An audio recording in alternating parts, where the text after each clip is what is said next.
6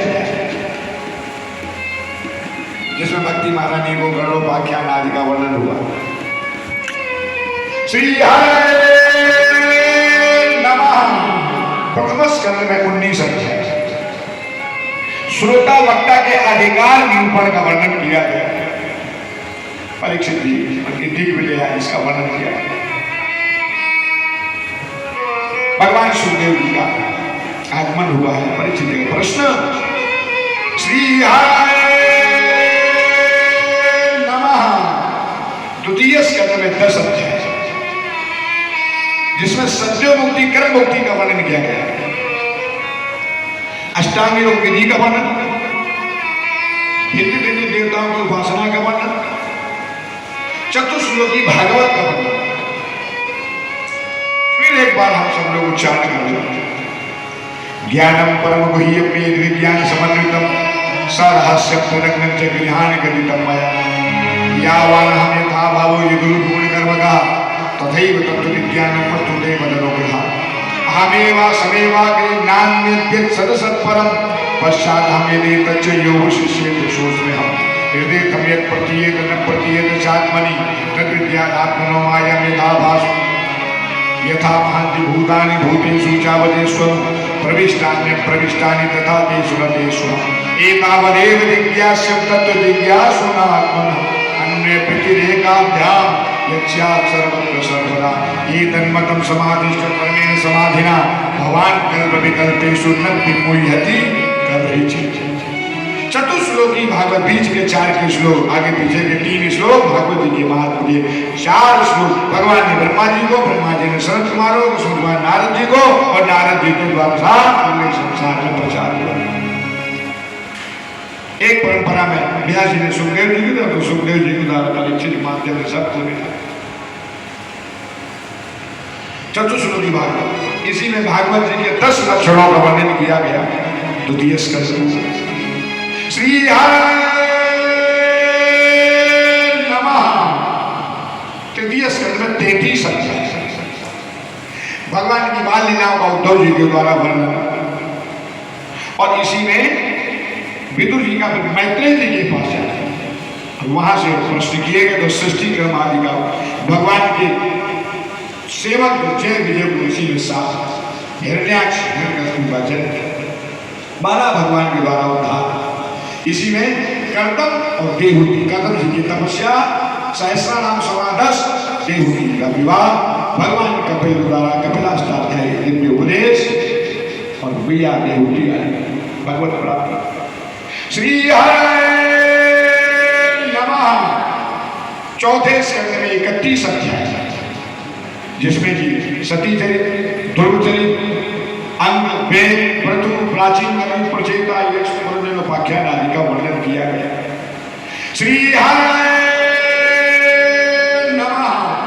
5वां स्कंद देखो, तृतीय स्कंद सरल लक्षण में, चतुर्थ स्कंद विसर्ग माने सृष्टि के विस्तार में, और 5वां स्थान लक्षण के अनुसार किसको कहां से भगवान स्थान है। इसमें अग्निध्र, राजा नाभि के ऋषभदेव जी, जलभरत जी और जलभरत जी के जो रघुकर की भेंट, 28 नरकों की संख्या का वर्णन, 21 नरकों का वर्णन, ये इसी में भवाटवी आदि का इसी में वर्णन हुआ। और ये 26 अध्याय श्री हरे नमः। 6वें स्कंद में इसमें भी 19 अध्याय और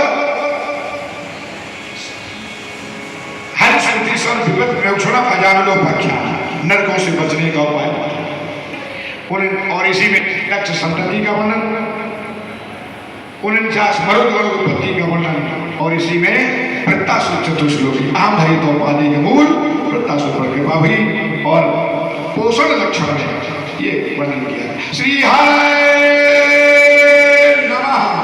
7वें स्कंद में 15 अध्याय पूती वासना कैसे मिटे, प्रहलाद चरित से, इसी में प्रहलाद चरित का सनातन धर्म का वर्णन किया गया।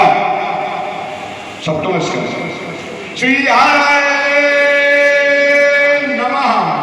8वां स्कंद में 24 अध्याय गजेंद्र मोक्ष, समुद्र मंथन, मनमंत्रों का 14 मनमंत्रों का वर्णन है, चाक्षुष मनमंत्र, ऋग्वेद मनमंत्र में समुद्र मंथन, और इसका बलिवामन चरित्र मत्स्यावतार भगवान ने धारण करके राजा सत्यव्रत को बना दिया, वेदों की स्थापना की। इसका श्री नमः, इसी में 9वां स्कंद, इसमें भी 24 अध्याय है। और ईशान कथा के अनुसार भगवान के वैवस्वत मनु के पुत्र सुद्युम्न, सुकन्या, सरयाती, अम्बरीश जी, नाभागो, नभगा, बट्टम, और इसी में गंगावती की मंगलमयी कथा, भगवान श्री नागेंद्र सरकार की मंगलमयी कथा, निमि वंश, निमि, अनु, ध्रुय, उर्वसु, विदर्भ, अंधक, मधु, इन 7 वंशों का वर्णन किया गया 9वें स्कंद में। श्री स्कंद निरोध लक्षण सूत्र, निश्चय निरोधा, मन हमारा कैसे भगवान में विषय वासनाओं से हट कर भगवान के अवतार उपक्रम का, और इसी में भगवान का प्राकट्य, भगवान की बाल लीला, माखन चोरी आदि की लीला, और 5 तत्वों की शुद्धि में पृथ्वी तत्व, मृदावक्षण, धावाग्निपान, काली नाग लीला, ये सब लीला, और चीरहरण का प्रसंग, गोपियों पर कृपा, गोवर्धन लीला, रास लीला, सुदर्शन चक्र आदि का उद्धार, भगवान का मथुरा गमन, कंस का उद्धार, गोपी संवाद, भगवान के विवाहों की मंगलमयी कथा, भगवान की संतति का वर्णन, नारद जी आदि ग्रह चले आदि देखना, राज पौंड्र काश्यप सबका उद्धार, अंत में राजसूय गुरु सुदाम क्षेत्र का पावन वर्णन, कुरुक्षेत्र सबसे मिलन, वसुदेव जी का यज्ञ उत्सव, भगवान के भक्त शिव को प्रकाश पर कृपा, वेदों की स्तुति, पुररी पक्ष भगवान पटरानिया रोई, इसका भी वर्णन इसी देवताओं के सुधार भवन की प्रार्थना 10वां स्कंद संपन्न हो। श्री नमः 11वें स्कंद मुक्ति लक्षण के अनुसार, और मुक्ति लक्षण का मतलब है सब कर ममता ताग बटोरी मम पद मन ही मकड़ी की तरह जो हमने ये सब जाला बनाया है रिश्तों का, इसको सब भगवान के चरणों से प्रेम रूपी रस्सी बांधे। ये जीवन की मुक्ति है। जीते जी, अरे मरने के बाद कैसे जीते जी सबसे मुक्त होकर के परमात्मा में समर्पित हो, ये बंधन जो हमने बनाए। तो 11वें स्कंद में यहाँ वसुदेव जी का जो दुख का नारद के द्वारा सम्मान 24 गुरुओं की कथा, और इसी में उद्धव जी को दिव्य ज्ञान का संप्रस्थान, भगवान ने जरा बहलिया को गुणदात किया, अर्जुन को संदेश मिला, और शब्द में 7वें ने द्वारका का इसका संदेश, और इसी में देवताओं के द्वारा भगवान की प्रार्थना, सुधाम गमन की 18 अध्याय से उपदेश भी दिया गया, और इसी में मार्कंडेय आदि की शक्ति और कृपा हुई। 12वें स्कंद में अंतिम उपदेश परीक्षित जो भगवान सुखदेव जी के द्वारा राजाओं का वर्णन, पुराणों की संख्या, सबका स्वरूप का वर्णन, अंत में 12वें स्कंद के 12वें अध्याय में संक्षिप्त विषय सूची, इसका भी वर्णन हुआ, और यहाँ अंतिम में सत्यम परम धीमहि धीमहि। देखिए भगवान की कथा की विशेषता क्या है, तदेव रम्यं रुचिरं नवं नवं तदेव सस्वं मनसु महूत तदेव शोकार्णव शोषणं निराम यदुत्तमश्लोकयसु तदेव रम्यं रुचिरं नवं नवं स्वादु स्वादु पदे पदे, ये कथा की विशेषता है। इसलिए आम के फल से तुलना की गई है, बार बार गुठली गुट में डालो जब तक उसमें थोड़ा भी रस है।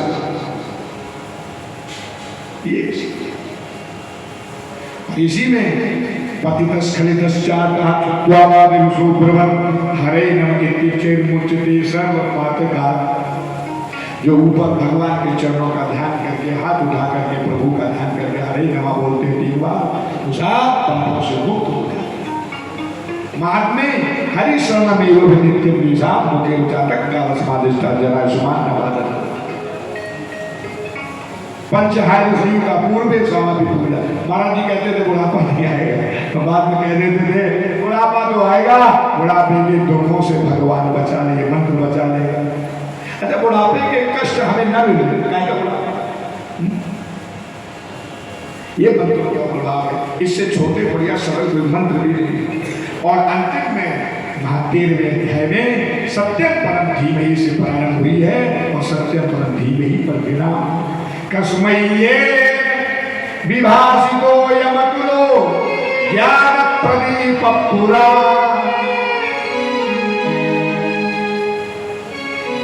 ये ज्ञान का प्रदीप प्रज्वलित हृदय में, ये ज्ञान का दीपक चल रहा है। और अंत में वह सत्यम परम धीमहि, परम सत्य परमात्मा, उसका हम ध्यान करते हैं। और निम्न का नाम था देवा चित्र था, ऐसे ही पुराना भी था। इसके बाद एक श्लोक भी व्यास जी ने नहीं लिखा, अंतिम श्लोक। सभी लोग इसको हम दोहराए, व्यास जी की लेखनी का अंतिम। और इसका मतलब यही है कि जीवन में नाम संकीर्तन आ जाए, उसके बाद फिर सब कैसे भी भाए घुमाए। जब खड़े खड़े कर सकते हैं तो खड़े खड़े करो, बैठे बैठे बैठे बैठे। एक महात्मा थे, बोले अब बुढ़ापे में पड़े पड़े कर। किसी ने कहा ये क्या कर रहे हो? बोले भगवान का भजन कर रहे हैं। जब जवान थे तो रामा रामा हरे हरे, तब खड़े खड़े। अब बुढ़ापे में बोले अब भजन करेंगे परे परे। कैसे भी करना है, और ये निश्चित है। वारी मथे घृत होई बरु सिकता में बरते, बिनु हरि भजन न भवतरिय यह सिद्धांत। सब कुछ कहने के बाद में रामायण के भी गोस्वामी जी कह रहे राम ही सुनी गाय राम संतत सुनी राम करहि न बिनु सेव स्वामी राम नमामि नमामि। पाई न केहि गति